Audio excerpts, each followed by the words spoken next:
나를 벌써 쌀쌀인데. 그럼 지금부터 145차 최고위원회를 시작하겠습니다. 먼저 국민은혜가 있겠습니다. 국민을 향하여 주시기 바랍니다. 국기에 대한 경례.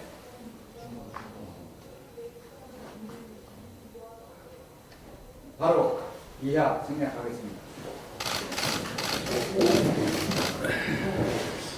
다음은 정동영 대통령의 모두 발언이 있겠습니다. 예, 정치는 협상입니다. 사실 정치라는 것은 독선, 독주, 독점, 독재 속의 정치는 없습니다. 협상과 타협, 양보, 그리고 합의 과정이 정치 과정입니다. 정치협상회의가 내일 처음으로 열립니다. 검찰개혁, 그리고 선거제 개혁을 테이블에 올려서 실질적인 대화를 하게 됩니다. 문희상 국회의장께서 정치력을 발휘하신 점에 대해서 경의를 표합니다.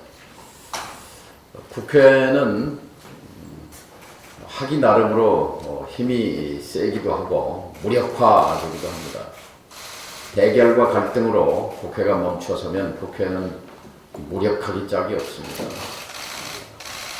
국민들도 국회에 대한 불신이 지금 역대 어느 때보다 깊습니다. 이제 20대 국회 거의 마무리 국면으로 다가가고 있습니다. 검찰 개혁은 제도를 바꾸는 일입니다. 관행과 문화를 바꾸는 것도 중요하지만 그것은 언제라도 되돌아가 버릴 수가 있습니다. 제도를 바꿔야 되돌이킬 수 없는 개혁이 됩니다. 제도 개혁은 국회의 임무입니다. 책무입니다. 그동안 검찰 개혁에 대한 아우성에도 불구하고 10년, 20년, 30년 검찰 개혁이 제도화되지 못한 것은 국회가 책무를 다하지 못했기 때문에 그렇습니다. 검찰은 사실 선출되지 않은 권력이 무소불위의 권력을 휘둘러온 것이 지금까지의 역사입니다. 군사정권 시대에는 정보기관이 검찰을 통제했습니다. 민주화 과정에서 검찰을 실질적으로 견제하는 제3의 세력은 사라졌습니다. 청와대가 검찰을 쥐락펴락 좌지우지 해왔습니다. 정치검찰 오욕의 역사가 이것을 증명합니다. 이것을 끝내기 위해서 선출된 권력, 국회에 의한 통제, 그것이 바로 제도 개혁입니다. 오늘 현재까지 검찰과 국회가 누가 더 힘이 센가라고 물으면 단연 검찰이 세다고 아마 국민은 대답하실 것입니다. 느낄 것입니다. 그러나 검찰은 누구도 선출하지 않았습니다. 주권자인 국민이 위임한 권력을 가진 국회가 검찰 개혁에 대해서 이번 기회를 놓친다면 역사에 죄를 짓는 일입니다. 검찰 개혁과 함께 쌍둥이 개혁, 선거제도 개혁, 정치 개혁입니다. 개혁의 뿌리는 선거 개혁입니다. 87년 체제 모순이 불평등 양극화로 나타났고 사회적, 경제적 숫자는 많은데 힘이 없는 약대 집단의 아우성을 수렴할 수 있는 길은 정치개혁밖에 없습니다. 촛불의 외침, 나의 삶을 개혁하라, 개선하라. 촛불 3년, 나의 삶은 개선되지 않았습니다. 오히려 불평등은 더 심화되고 있습니다. 이것은 대통령 한 사람의 선의로 개선될 문제가 아닙니다. 정치를 바꾸는 것이 나의 삶을 개선하는 핵심 요소입니다.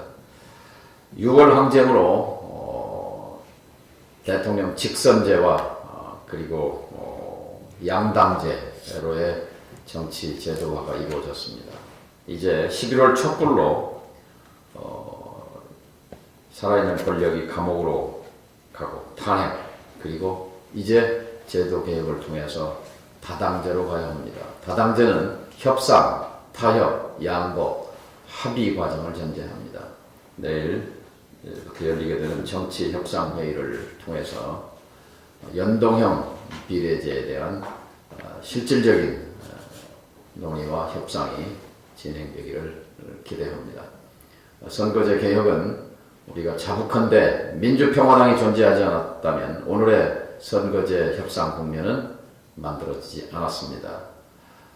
민주평화당의 존재 이유이기도 하고 자부심인 이 선거제 개혁을 반드시 완수하자 하는 말씀을 드립니다. 감사합니다. 다음은 조배숙 원내대표님의 모두 발언이 있겠습니다. 어제도 광화문에서 대규모 집회가 열렸습니다. 또 이틀 뒤에는 서초동에서 반대편 집회가 크게 열릴 것입니다.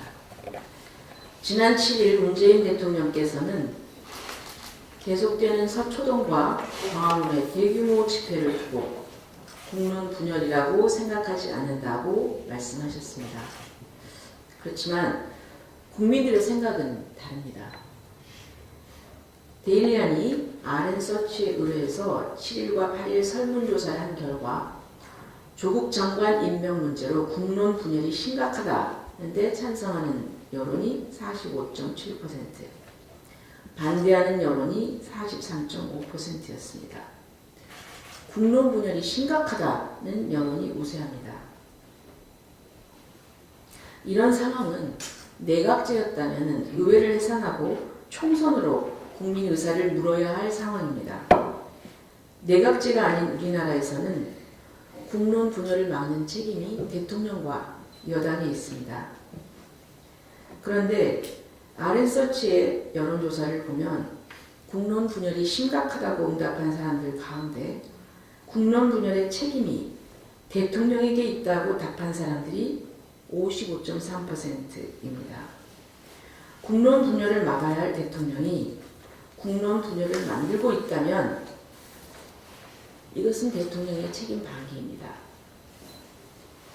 7일 대통령 발언 내용에도 대통령 자신이 이 사태를 어떻게 진정시키겠다는 내용 단 한 줄도 없습니다. 법무부가 검찰개혁에 속도를 내고 검찰이 그에 따르라는 명령밖에 없었습니다. 지난 7일 국회의장과 여야 5당 대표들이 정기적으로 만나는 초월회에도 집권여당의 이해찬 민주당 대표가 불참했습니다. 국론 분열로 이 엄중한 시기에 이 문제를 푸는데 가장 중요한 집권여당 당대표가 불참한 것은 여당의 직무유기입니다. 국회의장도 결혼식에 신랑 빠진 것 같다고 섭섭함을 토로했습니다. 앞으로 정치협상회의가 열리겠지만 이것과는 별도로 여당의 태도를 볼 때 국회 차원에서 이 문제를 푸는 것은 한계가 있다고 봅니다. 지금 대통령께서 정말 해야 할 일은 검찰개혁 속도를 주문하는 일이 아니라 국론 분열을 책임지고 수습하는 일입니다. 여야 대표들과 만나서 얘기를 듣고 함께 타개책을 찾아야 합니다.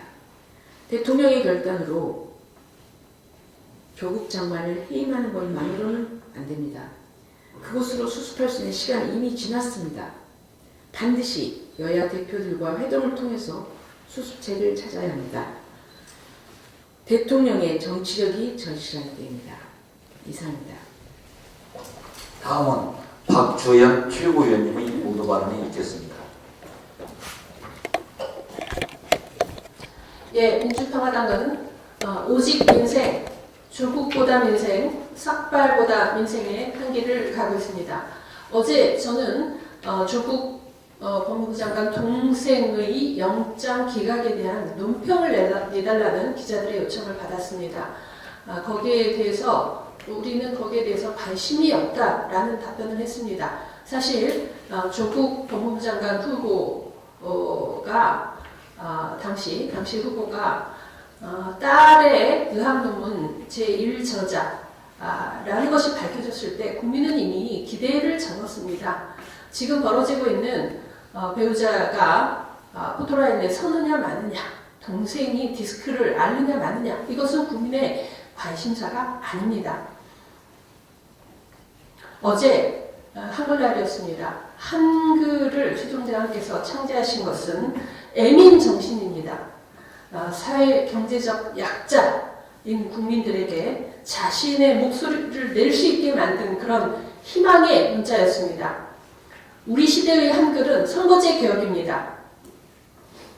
사회 경제적 약자들이 자신의 목소리를 낼 수 있게 하는 정치 개혁입니다. 다행히 내일 정치 협상 회의가 열립니다.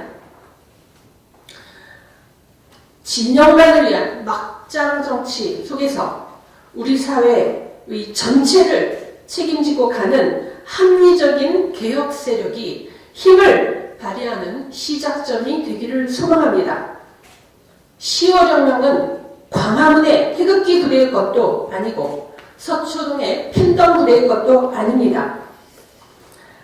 40% 무당층이 견지하고 있는 합리적인 개혁으로 한 걸음 한 걸음 나아가는 선거제 개혁과 사법개혁 안에 국회 통과, 이것이 10월 혁명이 될 것입니다.